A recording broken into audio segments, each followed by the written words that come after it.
first on Vicky.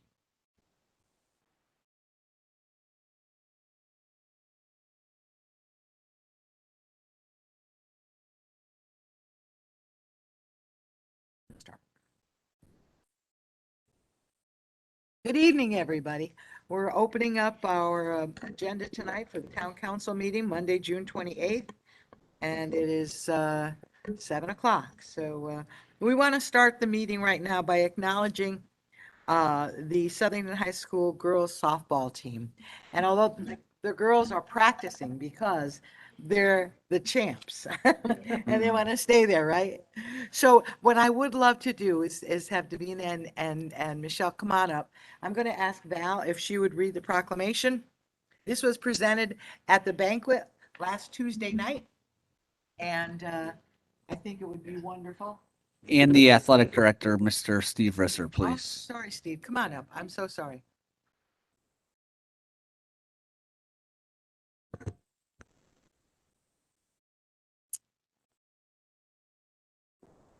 So this is such an honor to read this and to be part of it. I'm so glad that I went along for the ride this season. So we did read this we presented it at the banquet last week. So I will, again. So Town Council official proclamation, be it hereby known to all that the Southington Town Council hereby offers its sincerest congratulations to the SHS girls softball team. Recognition of winning the CIAC Class LL Softball State Championship. This 2021 state championship marks the 19th overall in program history and the most of any high school softball team in the state of Connecticut. The Lady Knights achieved a record of 26-1, winning the last 25 consecutive games of the season. The team only had 22 errors in 27 total games. Despite numerous close games, the Lady Knights continue to show their resilience throughout the season and including the playoffs. They won the state championship title with a 4-3 walk-off victory. The state championship team consisted of 7 all-conference players, specifically Julia Panarella, Jasmine Lassane, Allie Rembish, Kate Griffin, Sam Sullivan, Ashlyn Delsaniers, and Sam Rogers. The Central Connecticut Conference also held its first ever conference tournament, which included 32 teams. The Lady Knights became the first CCC Conference Tournament champion, in addition to the CCC West League champion. The Lady Knights outscored their opponents 268-43 in their 27 games, including multiple shutouts, which included a perfect game and a no-hitter by pitcher Julia Panarella. Be it now proclaimed that council members Christopher Palmeri and Valerie DiPaolo join with Chairwoman Victoria Triano, along with the entire town council, to encourage all residents, businesses, civic organizations, and schools to recognize the 2021 Southington High School girls softball team for bringing great pride to our community, and we honor them on this great achievement.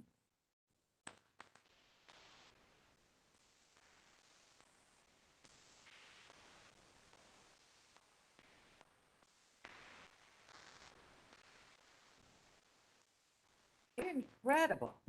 Incredible. Congratulations. Very nice. The whole team, please let them know. We're so proud of them. Awesome. Congratulations. Congratulations. Take care. Great. Thank you, Val. Thanks. Success. That's it. I don't know.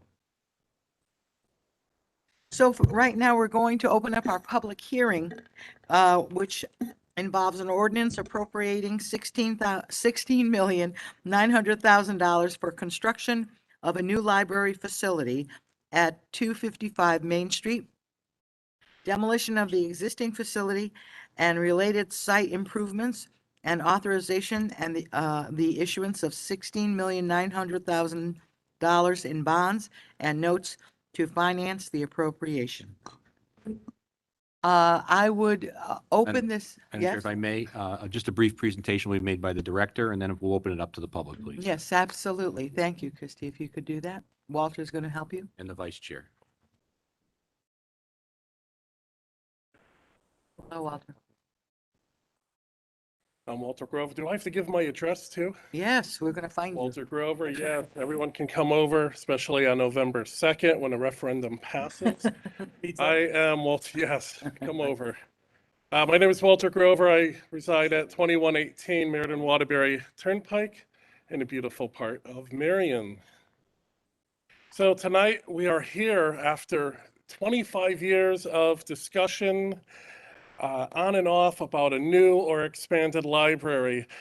People at work wanted to know why I was so wired without caffeine today. And we've been looking forward to this moment for so long.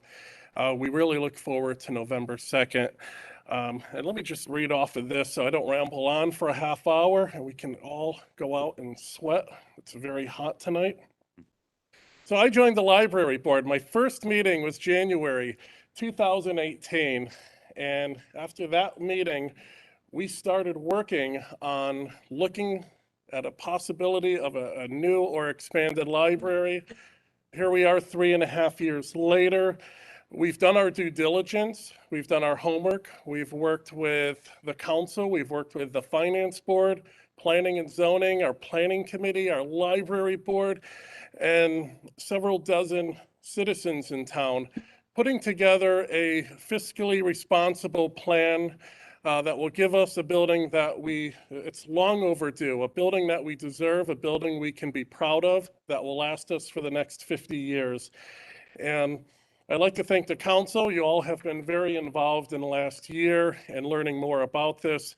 I honestly got fired up at one of our planning committee meetings when Councilman Jim Mural came prepared with the libraries of the future and a slideshow. And I said, you guys really got into this. And it really took the entire community to put this together, to have surveys, to listen to hundreds of residents throughout town.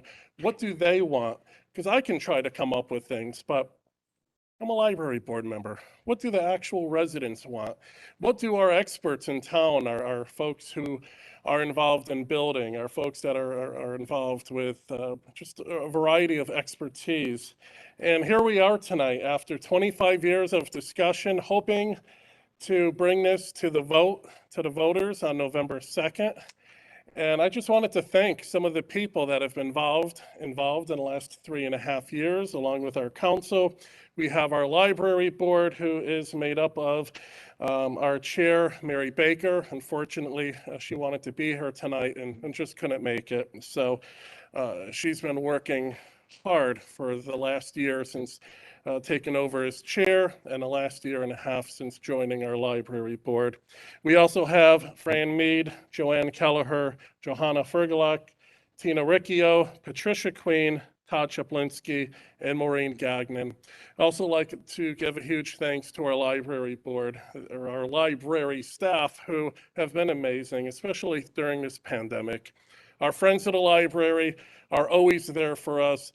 They're going to continue to be here for us. They're excited for this project.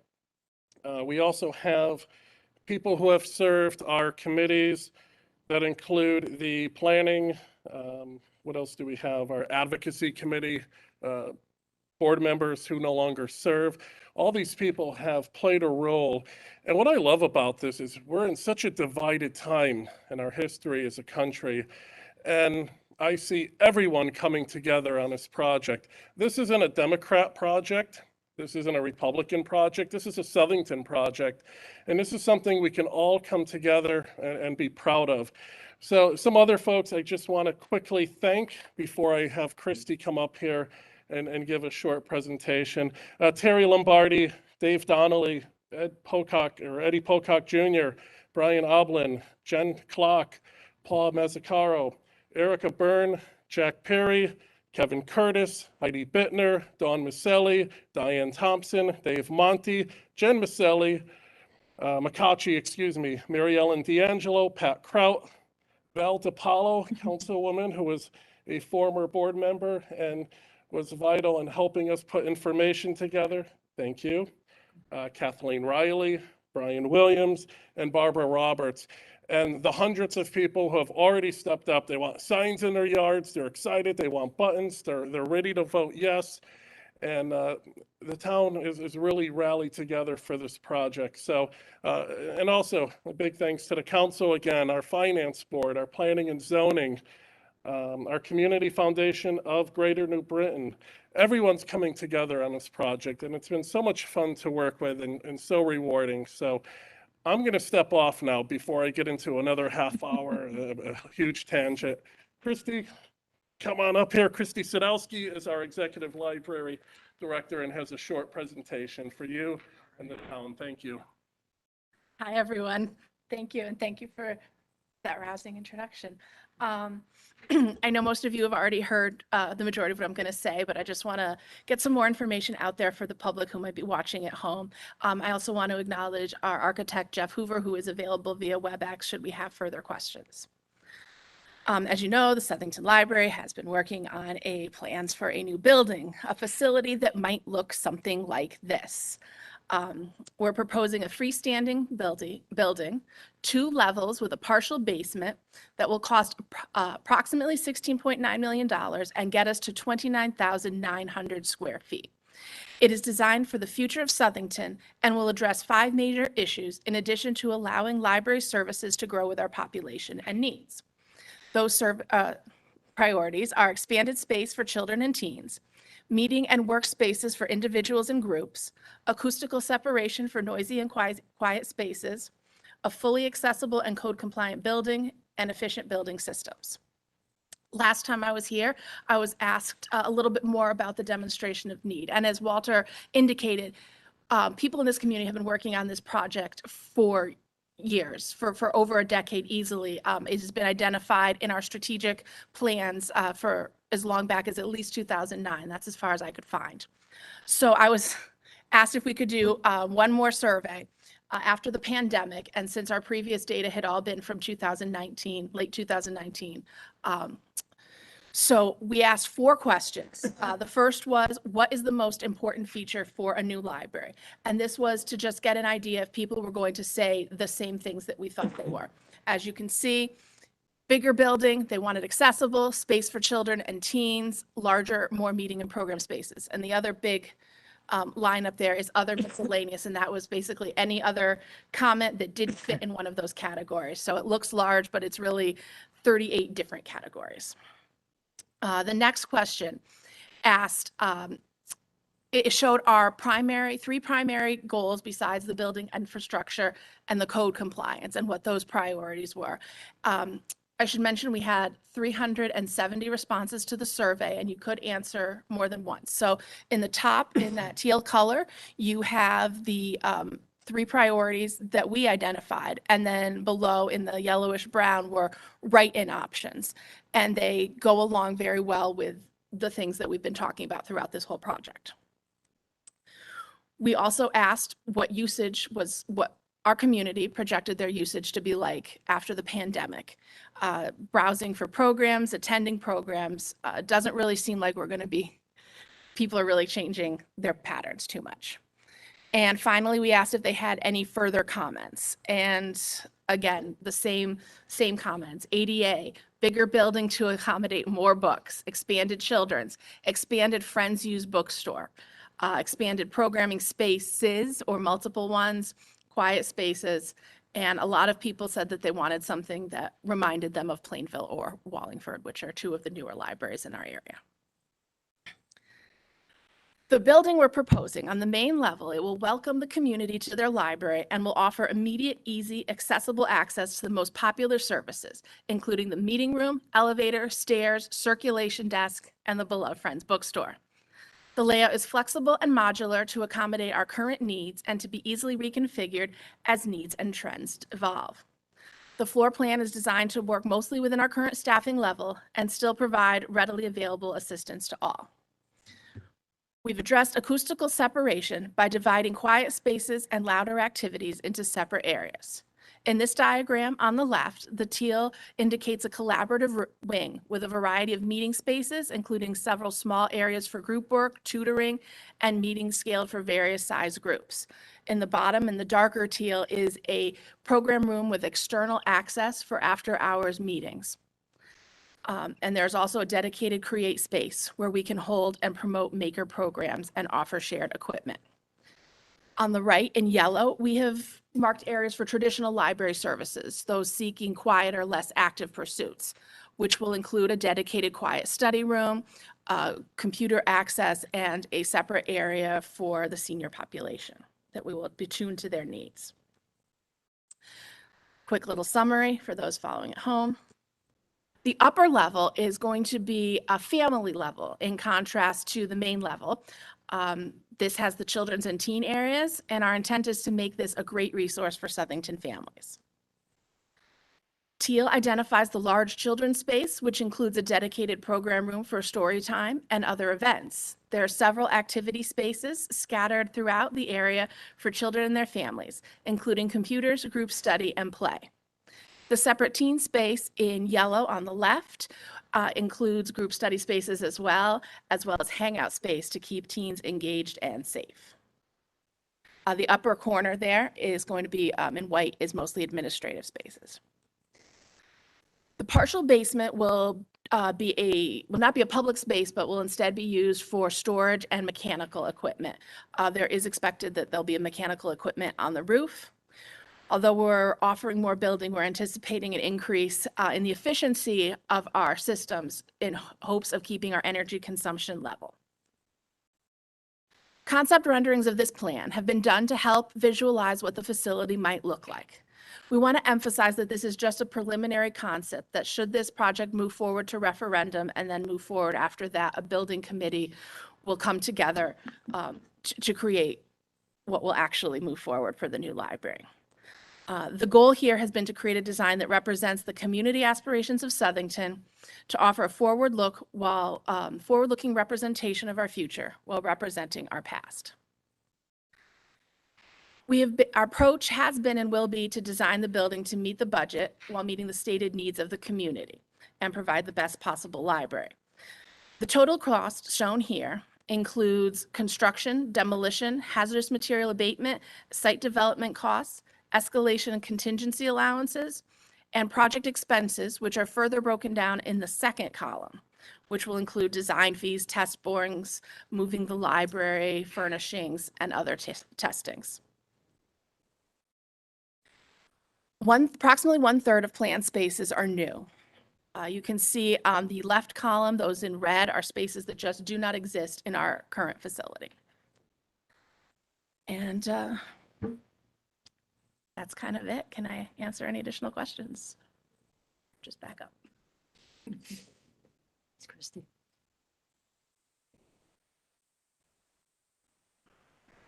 I'm not sure if there's anyone else from the library board who wishes to speak, so if there is, you are more than welcome to come forward now.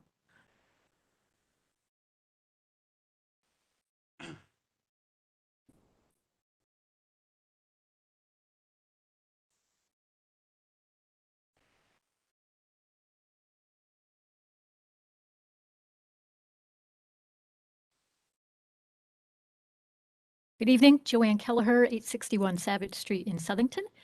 I am a member of the library board and was also the chair of the planning committee and was briefly chair of the advocacy committee.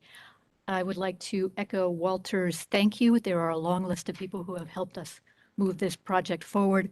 And I want to emphasize, as the director of the Early Childhood Collaborative of Southington, that the issues around the space for children are especially important to me.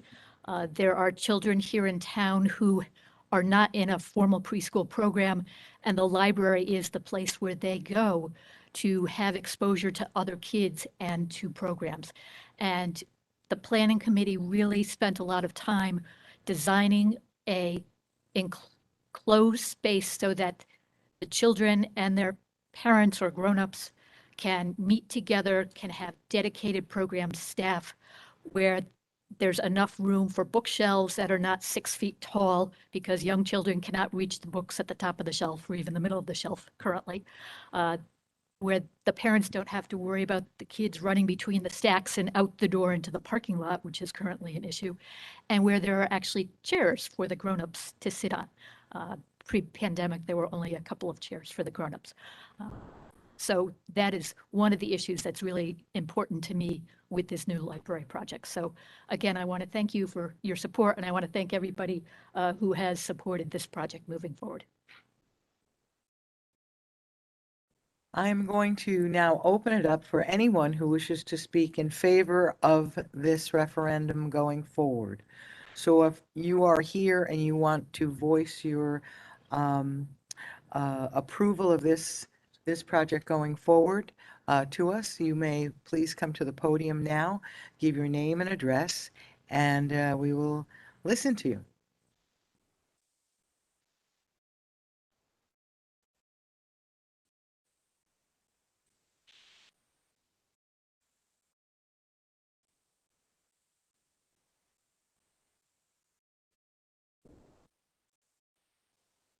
Good evening. Good evening. Terry Lombardi from 27 Royal Oak Drive in Southington, a community volunteer, a frequent user of the library over 40 years, primarily checking books out and taking my grandchildren to children's programs. I'm a library customer. I'm an advocate for libraries since I was a very young girl. It was a refuge place for me. And it was a place where I learned many things about America. I'm a former library board executive board member, both as treasurer and as secretary, and chairperson of the advisory committee. I have recently resigned as a result of childcare for my grandchildren. To town council, I thank each one of you for your time and your services and your commitment to this town. You have and continue to do a fabulous job serving our town, and I thank you from the bottom of my heart. To the current board and the staff, thank you for your hard work during the pandemic and preparing for a November referendum for a new library. This is primarily to my fellow Southington neighbors. My focus tonight is on you. I would like to share my learnings from serving on the board and some observations that will help you to become a champion of the library, the new library. And I urge you to take your responsibility of voting and also vote for this new library. So, what did I learn in terms of library services and offerings? Do you know, neighbors, about Tales and Tales? Do you know about Tales and Tales? That's the right answer, Chris.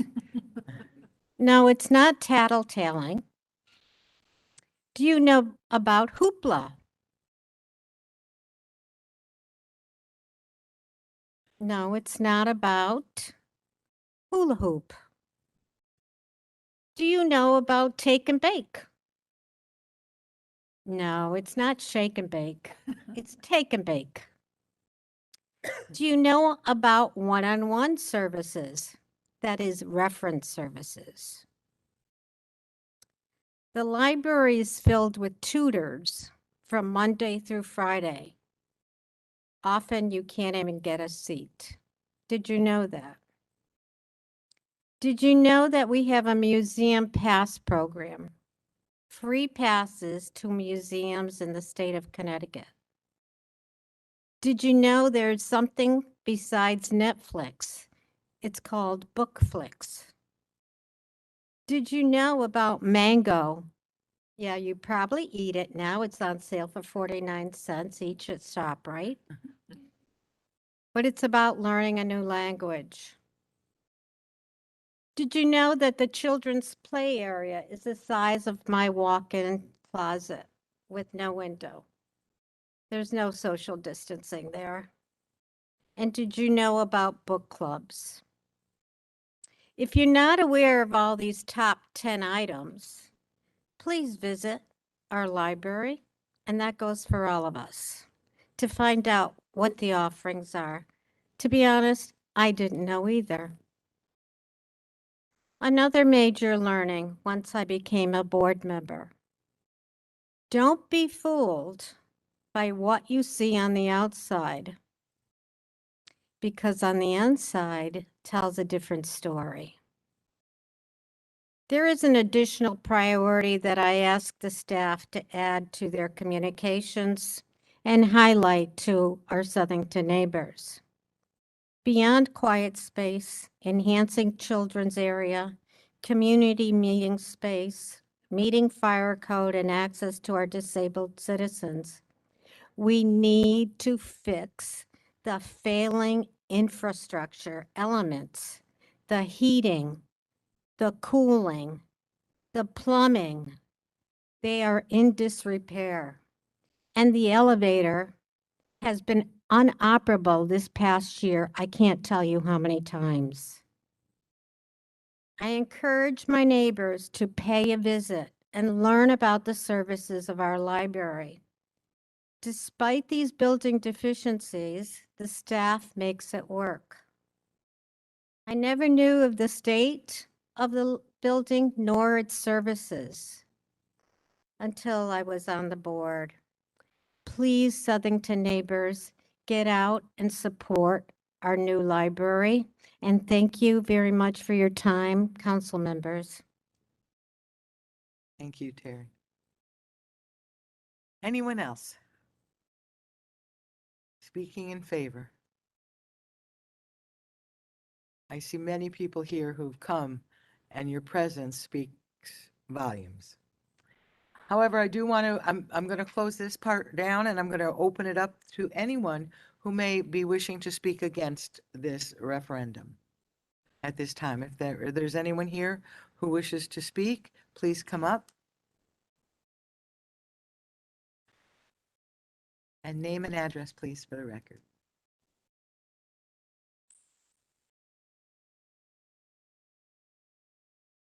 T. Sombic, 40 Richmond Court. It's totally unplanned, spontaneous here. There was conversations in the presentation about how they had come around to the town, they had included the community, they had gotten feedback. The first I heard about wanting to do something to the library was when it was up in front of the Board of Finance 2 weeks ago. So nobody asked me, nobody got my opinion on that. My question is, what does this mean to us as taxpayers? My taxes go up every single year. They never go down. We just had a mill rate. We just had all of our houses reevaluated, the mill rate. My taxes are going up again. We're going to spend almost $17 million on a building. I know everybody likes libraries, especially those of us who are older because we're from that generation, but teenagers, kids, they don't really go to the library. In all the years that my son was in high school, I never had to take him to the library. All of the research is done online. I can probably count on my two hands the number of times I went to the library with either of my children. I'm not saying that we shouldn't make the library ADA accessible, that we shouldn't do some renovations, but my questions are, can we do the renovations that need to be done and spend less than 17 million? This building that we stand in is a real big sore spot for me. This building got pushed through because it was going to be too expensive, or the old medical building, I don't remember what it was called, the Gura building, was beyond renovation. So the idea of renovating that and expanding it into the town hall, that was beyond, couldn't be done. So this school, which we owned free and clear, I think we sold to the developer for $1, and now we're paying $8 million or something like that to buy back something we already owned. So now this building that was not renovatable has been beautifully renovated, is now an arts building. So I just have to question that. You know, is this really where we need to spend $17 million? Is there something that we can do to that library to make it better for the people who need to get there accessibility wise? Yes, I used to go there for scouts. A lot of times my son's Eagle Scout meetings are up on the second level. But I just don't see the need in this day and age for people, for kids who historically would go to the library to do research. The world is changing. And I don't see, in talking about making a building that will last for the next 50 years, I don't know that people are going to be going to a library in 50 years. You're talking about reading books. People don't read books. People do things on their phones and their pads. And it just seems to me, not that I'm saying get rid of it, but $17 million. I'm an accountant. I'm a CPA. I'm very fiscally conservative. I just can't understand how we can spend $17 million. My property taxes, when I moved here 20 years ago, were around, or 18 years ago, around $3,000. Button up on 10,000 now. How much more can you squeeze out of the people who live in this town? So you've got to balance that. And is this 29,000 square foot library really something that's needed in this century? In the town, in the time of everything's online, even shopping, everything's online, your groceries online, alcohol online. I mean, do we really need to drop 17 million on a library?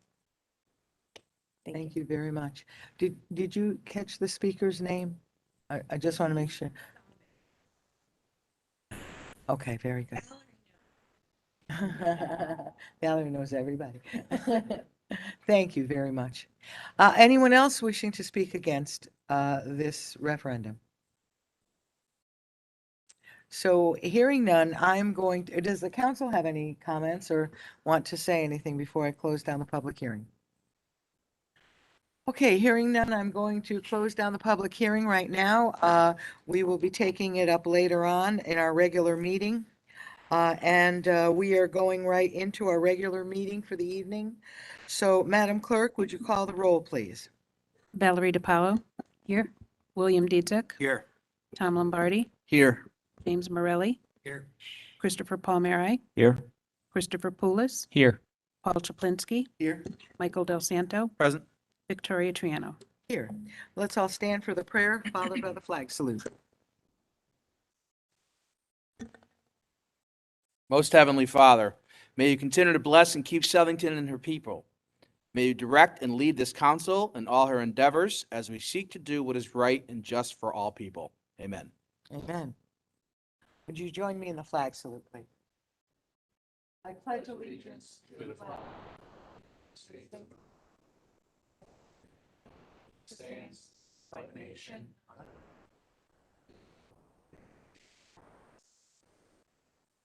Thank you, everyone. Our next order of business would be to the approval of last meeting's minutes. Do I have a motion? I'll make a motion to approve. Thank you, Chris. I'll second. Tom, thank you. All those in favor signify by saying aye. Aye. Any additions, deletions, or anything? Hearing none, I would see that this is a unanimous affirmation. Thank you. Item 3, councilperson's communication. Do we have any? Yes, Paul? Thank you, Madam Chair. I had 2 items, Madam Chair. The first was I'd like to, at the appropriate time, make a motion to add executive session regarding real estate matters to our agenda tonight. Do I have a second? Now? It's I'll appropriate now. Just Second. I'll second I'll that. second. Okay, very good. All those, Discussion, Madam Chair? yeah, is there a And discussion? just for the record, there'll be no action outside of an executive session. Correct, Mr. Shaplinsky? Correct. Thank you. Oh, thank you. All those in favor by adding this, signify by saying aye. Aye. Aye. Aye. Any opposed? All right, we're going to add it to as executive session on the bottom of the agenda, please. Madam Chair, the other item that I wanted to discuss was 2 incidents that happened over this weekend that I think many of us have heard about. The first was, well, actually multiple incidents on Saturday evening. It was quite disturbing and appalling to read the news that we had 12 invasions on the east side of town in Southington. People's homes or garages being intruded on, vehicles being broken into, items being stolen. And it appears, that, we continue to have this problem in varying degrees in our community, and I'm sure in neighboring communities. Many of us saw the news today about the Wolcott incident, where we had multiple teens suspected of invading the local teen center there, or the senior center that is, and completely destroying the inside of the building. Subsequently stealing vehicles, driving at high rates of speed, smashing the vehicles. And it was really disturbing to see that when the prosecutors asked to detain and hold the juveniles, that the judge denied them to hold them. And it continues to, these type of stories continue to creep up.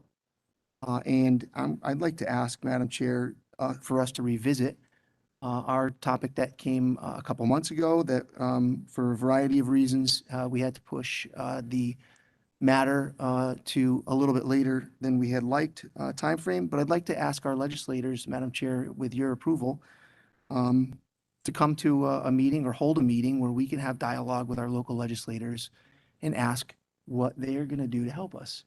And, I know that, I had gone to the Judicial Committee some months ago and presented this. And I think they fell short of what needs to be done to some of the juvenile laws so that we can ensure that when these crimes are committed, that there's a strong system in place that handles these things. So hopefully we can have more dialogue on that, Madam Chair. Yeah, absolutely. I want to just acknowledge also, Chris had brought that up at our last meeting as well. And we were talking about that from Chris's point. And then, of course, with all of these incidents in the last few days, it is so frustrating and it's so difficult. And I think the only way we can get help right now is at the state level. And when I saw what happened in Woolcott, it is just awful.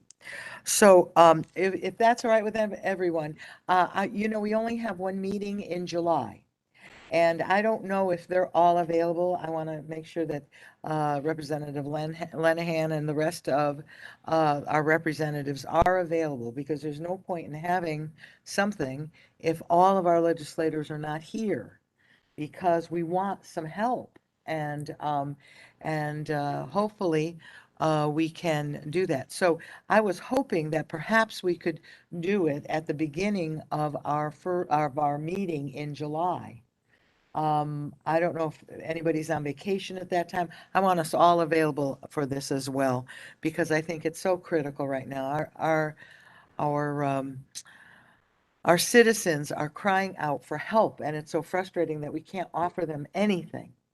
And we're seeing our seasoned police officers retiring at an alarming rate, and for a number of reasons. But all of this goes back to the state legislature. We need help.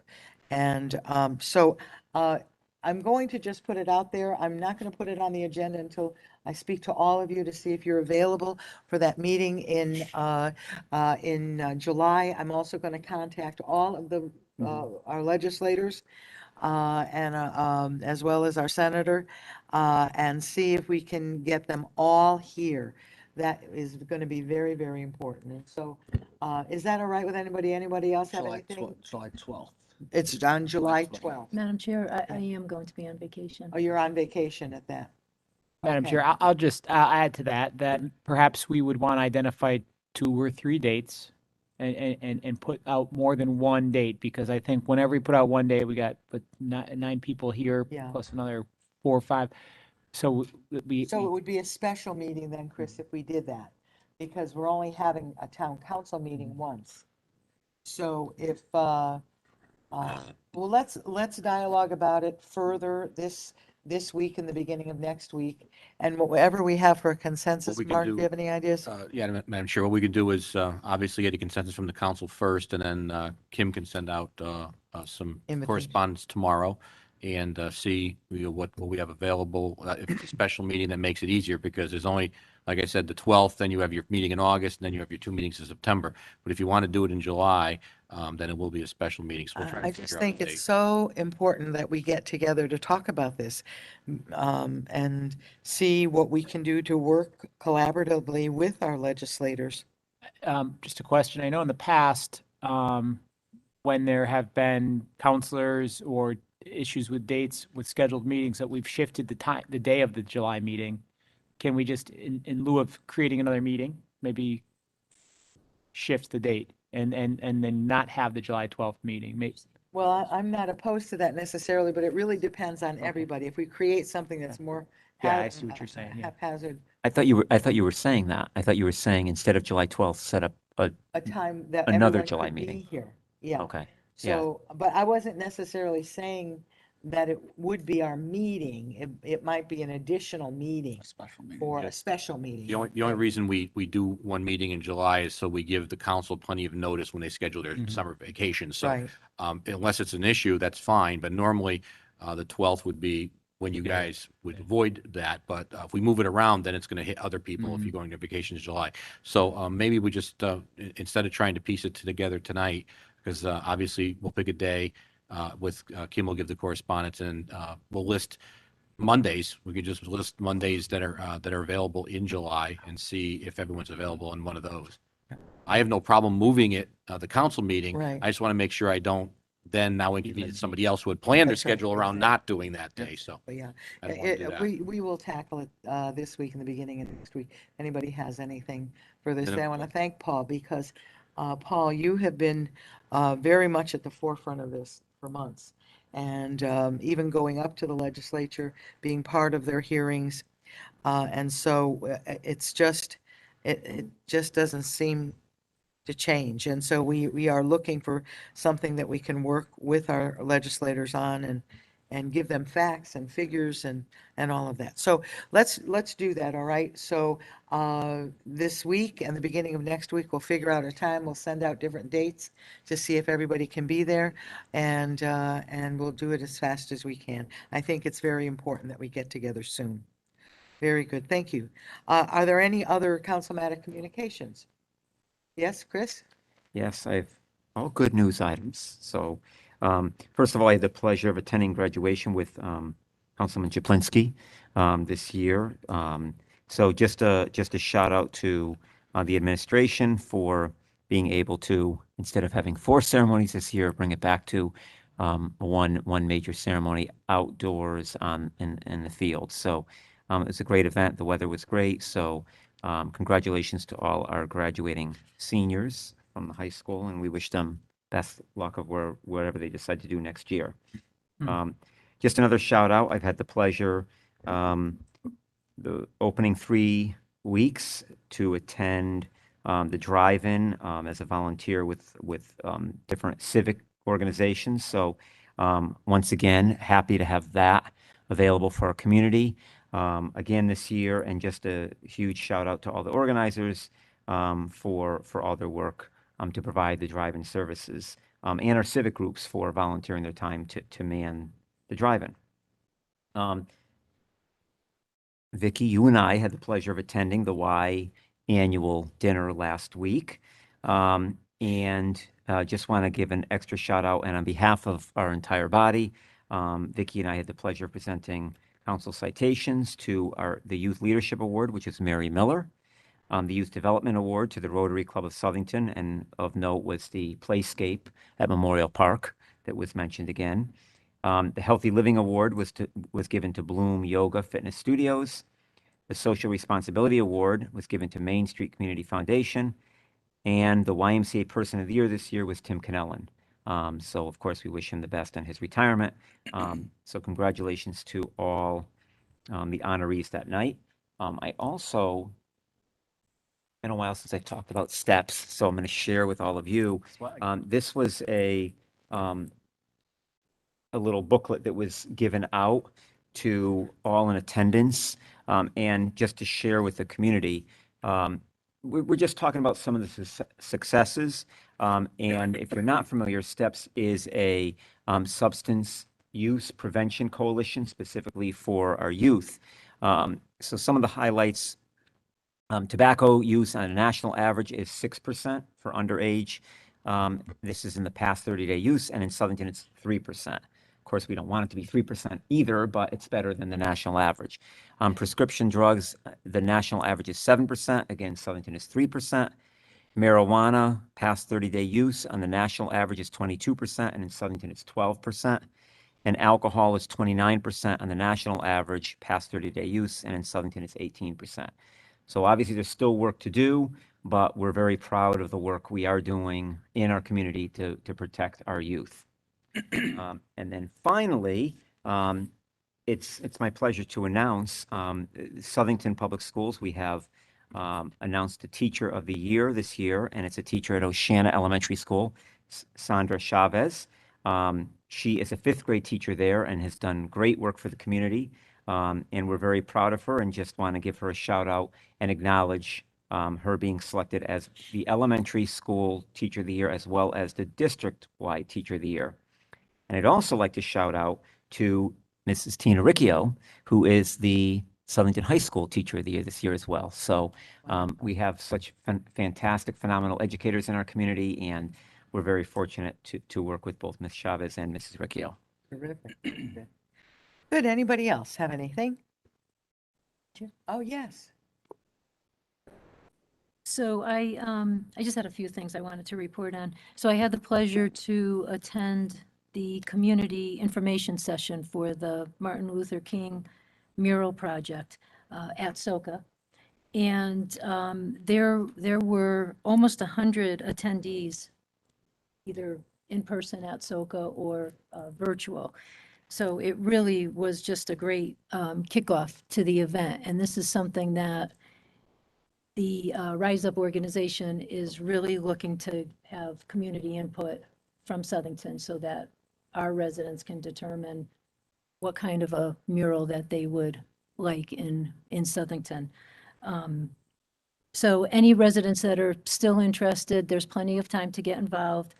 You can reach out to Mary DeCroce at Soca on the Soca website. Reach out to myself. I'll be happy to get people involved.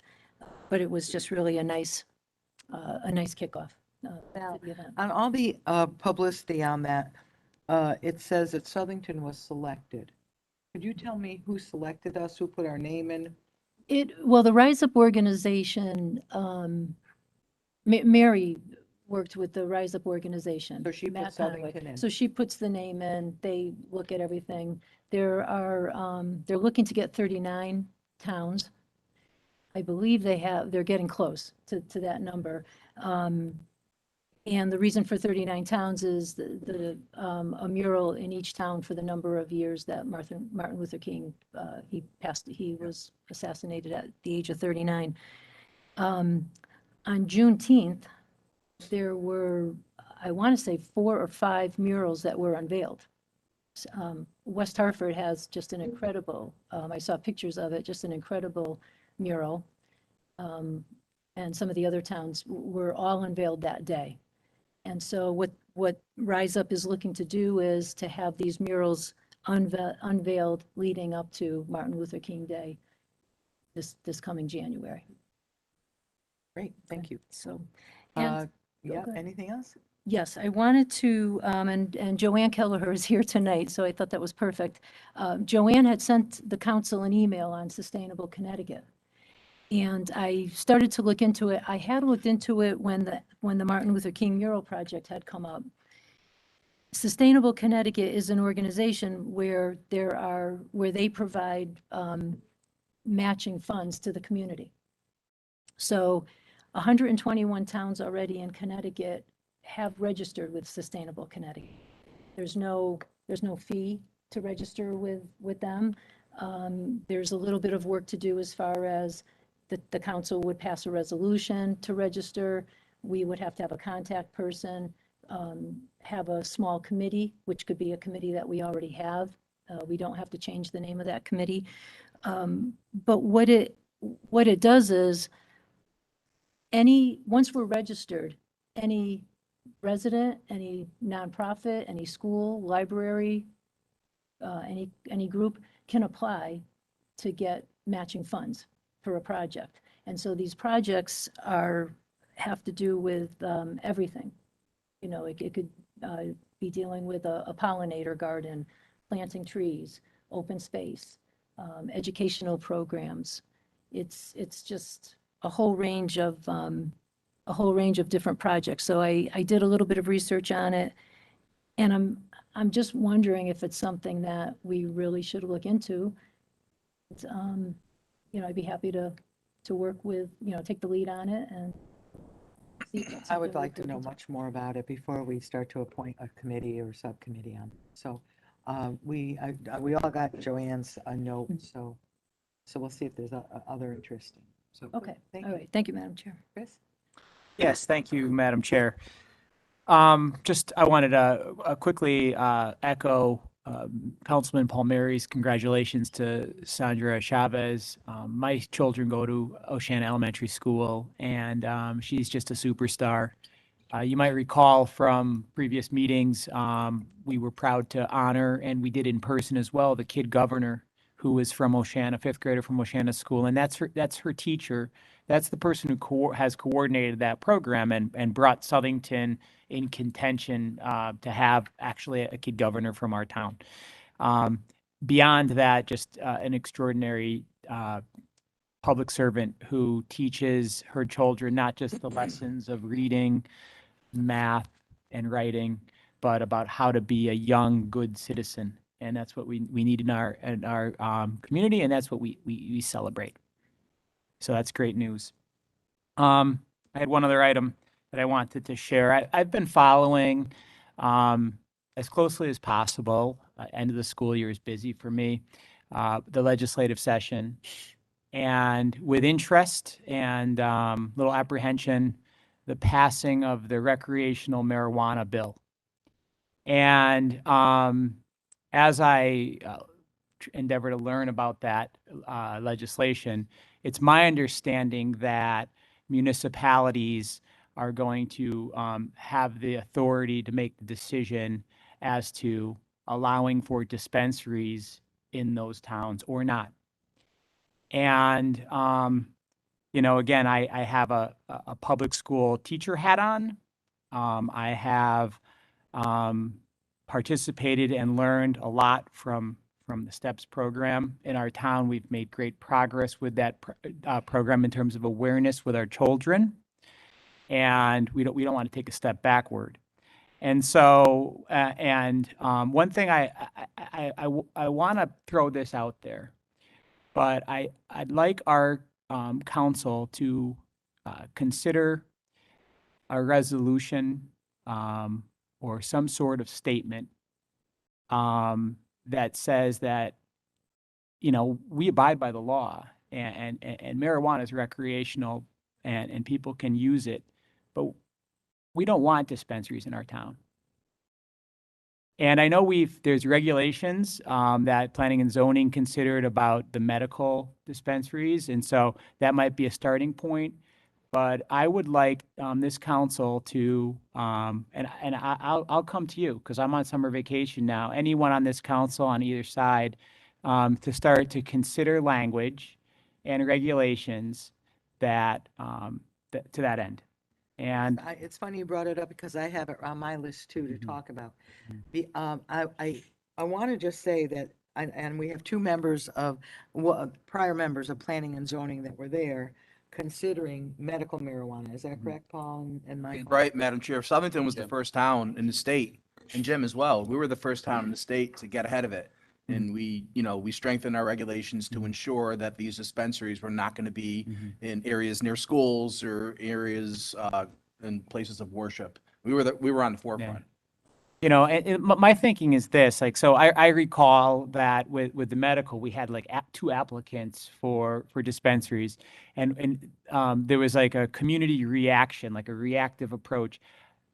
I think we need to be proactive on this, and it's different from what I understand. Again, I'm not a legal expert, but from what I understand, the state selected 30 medical dispensaries, and Southington was lucky, in my view, not to have one of those in our town. But this is different in the sense that the town government is the gatekeeper of yes or no on these dispensaries. It's not that there's not a law that requires us to allow someone to seek a permit and do this. And so, I think it was 2 days ago, Waterbury voted to, or is about to vote on, to put a moratorium on any sale of recreational marijuana for a year. So I was, my list here was to talk about that and also to defer it to our town's attorney to look more into what's going on in Waterbury. There's also another town I heard about that puts, was it Prospect? I think it's Prospect. but yeah. they voted no. So there's no reason why we can't vote no. And I think but I want to check it through with, I don't want to be challenged. I want to make sure we're doing everything right, Jeremy. But as a founding member of STEPS, that has been, it's just, I just can't understand why they would even consider that other than money. Mhm. But our kids are worth much more than money. And I don't care what age they put on that. Yeah, and It's going to filter down, Chris, you're right. I'll just add one last comment, and I spoke with Megan Albanese today on the phone briefly, and Chris has worked closely on the STEPS board, and I don't know, Chris, if there's, she said that there's some initial work has begun. Is there anything that, just for the public to know, that you can share out from the STEPS standpoint? Because I'm not on the STEPS board, and you would be more updated on that. I mean, obviously the legislation's new, and we're still trying to process everything that's come with the legislation. And what's important, though, is STEPS as a body is our concern is protecting the youth. So while this law talks about recreational use for all ages, I mean, obviously the focus for STEPS is obviously 18 and under, and even I'll push it to say 21 and under. So the work that STEPS is beginning to take on is similar to what we've done with Tobacco 21, which, as we recall, it was 18. We actually were one of the first to pass the ordinance to raise it from 18 to 21.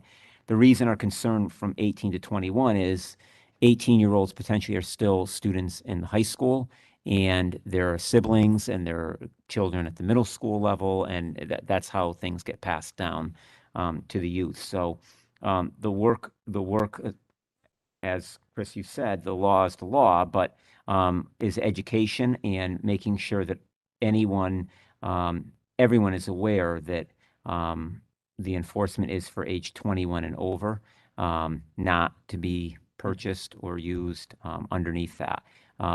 And I do remember the three of you actually on planning and zoning. Vicky, you and I actually went to the public hearing, and both of us spoke on the record against this. And Mike, I mean, I turn to you. Maybe I could have swore the spirit of the conversation was not just for medical marijuana, but it was just for marijuana. Let me jump in here, because the staff and I have been working on this for 3 weeks, so I just wanted to hear what you had to say first. Jeremy's been on board on this. I'll let him take over. But the legislation, the regulation specifically says exactly what you said. It talked about medical marijuana. It specifically does not include and prohibits recreational marijuana. In anticipation of that, we've been talking about the fact that, and I sent this all to you a couple of weeks ago, if you remember, that we need to get input from the Planning and Zoning Commission. The question is, Chairman Hammersley and the staff, as well as Jeremy, will be working on whether they have to take active action to reinforce that particular regulation, since it was passed, prior to the statute. That being said, I'll turn it over to Jeremy, but yes, we've been talking about this for several weeks in anticipation of this taking That's place. But wonderful. go ahead, Jeremy. Please. Thank you, Mark. Thank you, Madam Chair. Since it's just been passed so recently, signed by the governor, I have been in contact with other municipal attorneys, and we are trying to all get a kind of census of what every town is doing, what the feeling is, how are we going to interpret this? And particularly for our town, if there is anything that we have to do to add on to our previous ordinance that we had through planning and zoning. So that's something that's an ongoing matter, but we plan to try to get on top of that as soon as possible. So hopefully we'll be able to report back to you very soon. And There is specific opt-out language. If you read the statute, it says it must start with the Planning and Zoning Commission.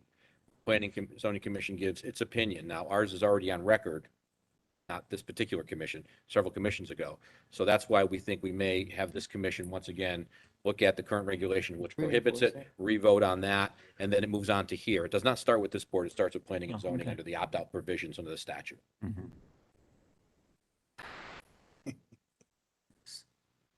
So much stuff coming up. It's hard to get your mind around.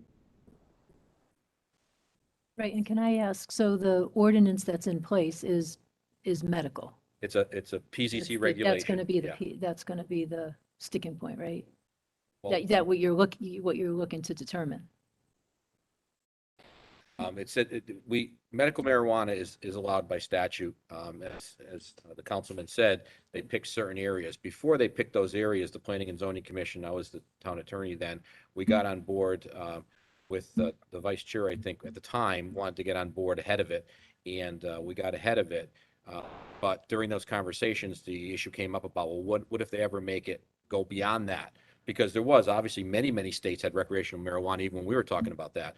So it was brought up that there was a specific section said that medical marijuana dispensaries are allowed in certain areas of the town if granted approval by the state of Connecticut, which Mr. Poulos talked about. That didn't happen in Southington, but there's specific language in here. In the regulation says the Planning and Zoning Commission shall not be allowed to grant permission for recreational marijuana.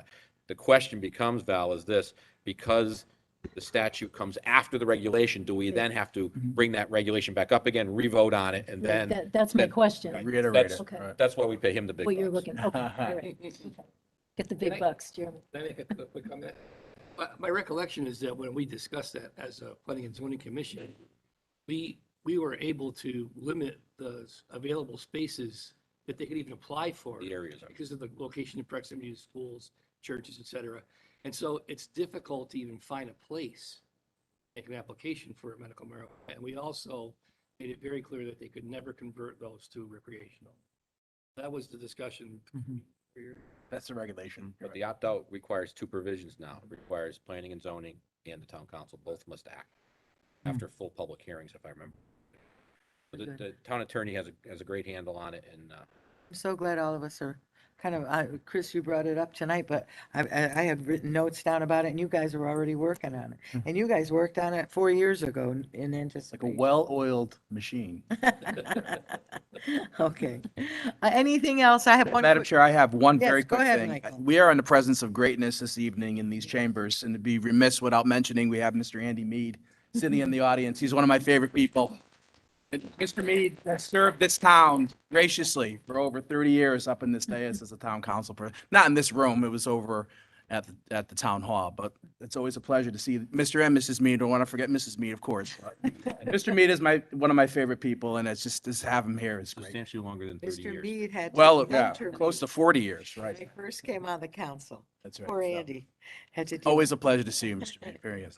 And of course, this is Linda's last meeting. Right. She's going on Maybe. to- Well, Maybe, yeah. we want to just say thank you, Linda, for all your years of in. service Of course. and putting up with Mark all those years. That's We true. know you're going to have a wonderful time with your grandchildren and all, and we just thank you for all of that. Thank you, Linda.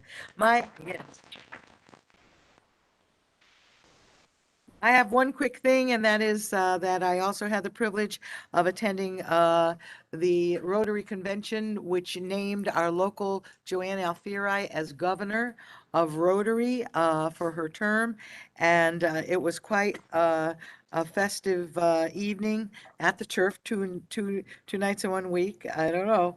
And we recognized her also on her office of governor for Rotary from the town council. So I just wanted to say it publicly to thank Did Joanne. they talk about the 1982 Little League Rotary team, No, home run leader? no, we're not going to talk about it tonight. Was it you? That was me. That was you? 82, home run leader, Rotary. Western Little Okay, League. well, High this point is of his good. career. Are there any reports? We're moving on here. We're moving on here. No. We looked at the agenda. We thought we'd be quick, but anyway. Listen, any reports for special committees? Anybody? I have none listed. So we're just going to move it along. Town managers report and communications. Thank you, Madam Chair. I have one item tonight. As you know, every couple of years, we apply for a grant to purchase a new calendar house bus. I'm happy to say that we received another $60,000 grant, and part of your capital budget, which you approved, is the difference between the two. So what happens, like everything else, is that the Mr. Verderam and the mechanics looking to see which bus is going to come off and when the new bus comes on. So we've been very successful on these grants, and our bus system is second to none, in my opinion, for our elderly Okay, population. great news. Any questions? Anything else, Mr. Town Manager? As I do for a formality, we now do have an executive session, and there will be no action outside of executive session. Thank you so much. And Word has it you're going on vacation right after that executive session tonight, so just Be a saying. long one. Let it be brief. Our town attorney's report, please, Joe. Thank you, Madam Chair. I just have one item on my agenda. Your last town council meeting, you referred the library facility under General Statute 8-24 to the Planning and Zoning for the review. On June 1st, they had their meeting and they returned a favorable recommendation back to you. So you'll be voting on that approval of their recommendation tonight. That's all I have. Thank you so much. Thank you. Any questions for the town attorney? Hearing none, let's move right on to public communication.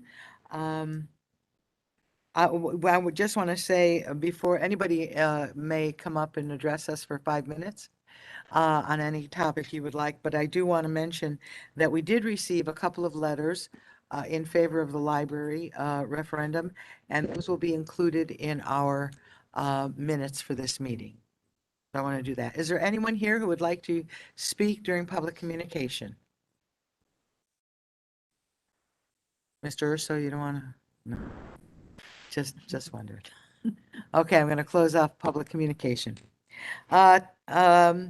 Old business, item A, action on referral from planning and zoning for library facility. Madam Chair, I'll make a motion to approve. Second. Okay, all those in favor signify by saying aye. Aye. Are there anybody who's opposed or have a question or anything? Hearing none, and that will be seen as a unanimous approval.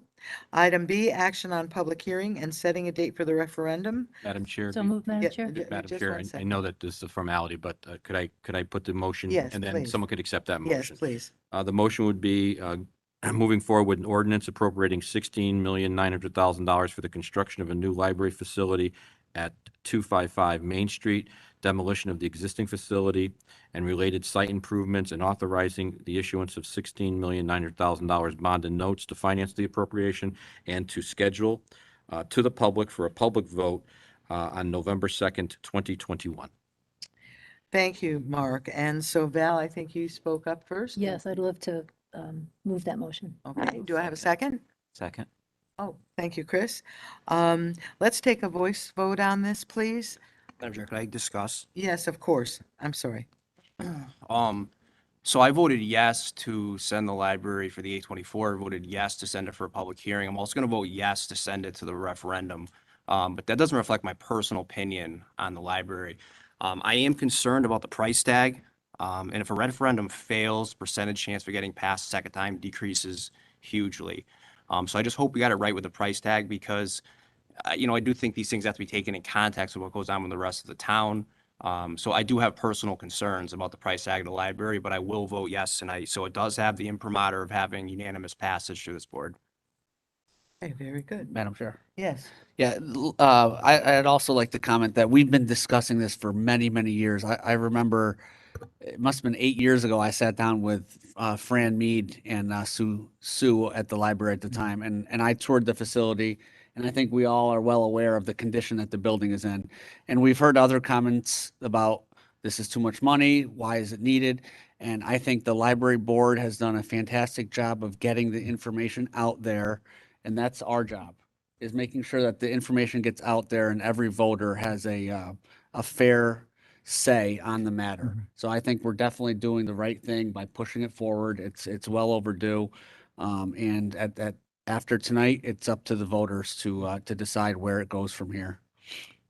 Madam Chair. Yes. Oh, I couldn't agree more with Councilman Lombardi. It's high time we update this facility. It's long overdue, and it's got my full support at the proposed price tag.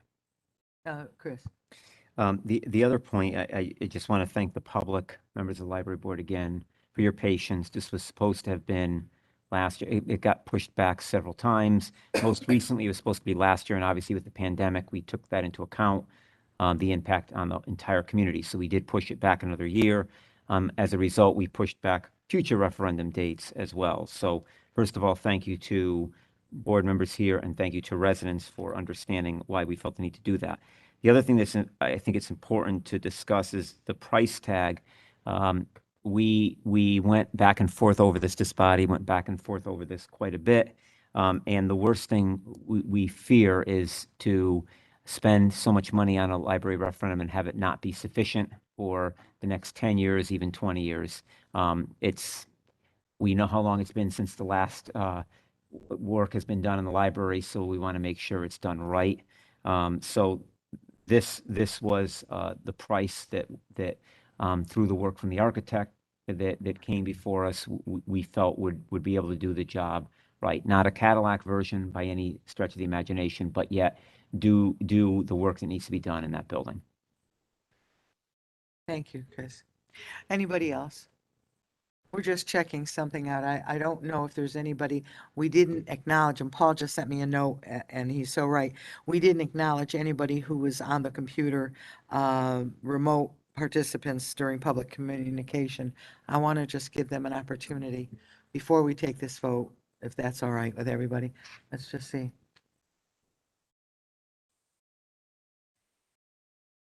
Jay Baker is communicating with the members on the WebEx meeting to see if they would like to have any public communication. Let's vote this. Let's do the voice vote, and if there is anybody, then we'll Yeah. open it up for communication. Thank you very much, Paul. I'm sorry I didn't read your note fast enough. We need to see if there's any public communication. Oh, before you- because of before it, you vote, yeah, yes. all right, let's just see. Yeah, A little cumbersome, but yeah, I apologize, everybody. I wrote it down, I looked at it quickly, and I can't see if.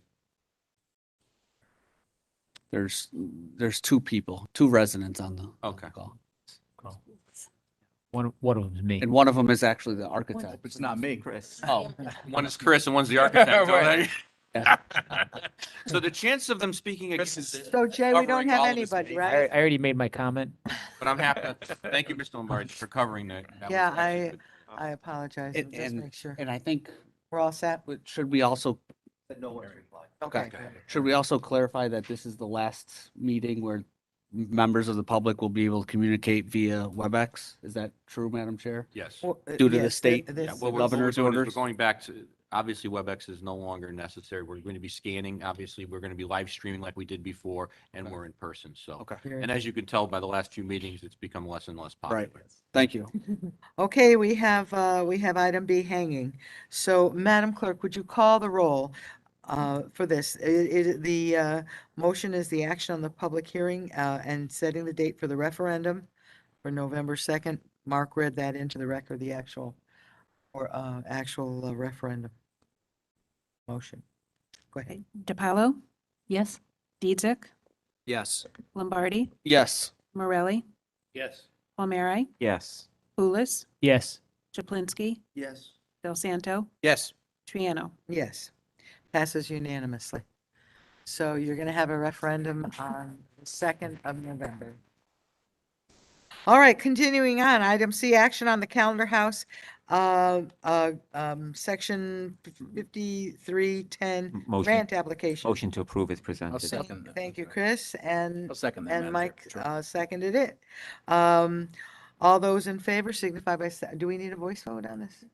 Actually, roll call vote, yes. Roll call. It's a grant. Yep, please. DiPaolo, Yes? Dietzick, Yes. Lombardi, Yes. Morelli, Yes.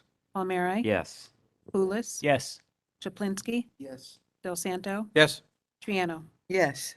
Thank you, everybody. New business, we have an appointment to fulfill the resignation of Ryan Rogers' seat. And so, Chris? I put forward the name of Candace Mazzarella of 115 Johanna Circle to Very fill good. the vacancy for the 2-year term. Yep, very good. I'll second that. Okay, very good. All those in favor signify by saying aye. Aye. Any opposed? Okay, very good. Madam Chair, we did not forget, there are no tax refunds this month. I know There are that, no sorry, Val, tax there are no refunds. tax refunds for you. There's no tax refund. Void, Val. Next month. No tax. Okay, I'm looking for a motion to go into executive session. Madam Chair, I'll make that motion, barring press and public. Inviting, It's going to be for real estate purposes, the town attorney, the town manager, and the rest of the council, and nobody else, right? What do we're you going say? to take, we need to use this room for the executive session because of the audiovisual equipment. So we'll take 5 minutes so everybody can say goodbye In other and then words, we'll reestablish. Oh, because we're using the. Yeah, we need to see these. Okay. Yeah. Thank you, everybody. Oh. Thank you, everybody. Take Okay, care. no problem. We'll see you. Victoria? Yes. Why don't you, Oh, sorry. Important matters. All right. Oh, well, that's good. I signed every, she'll sign the letter. Have a good night. I didn't like. I was surprised by the executive session. It's not just you guys, it's them. Oh, we're getting out of here nice and early? To get all 5 legislators.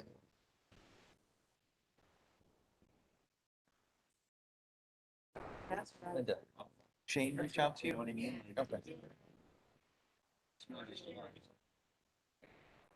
All right.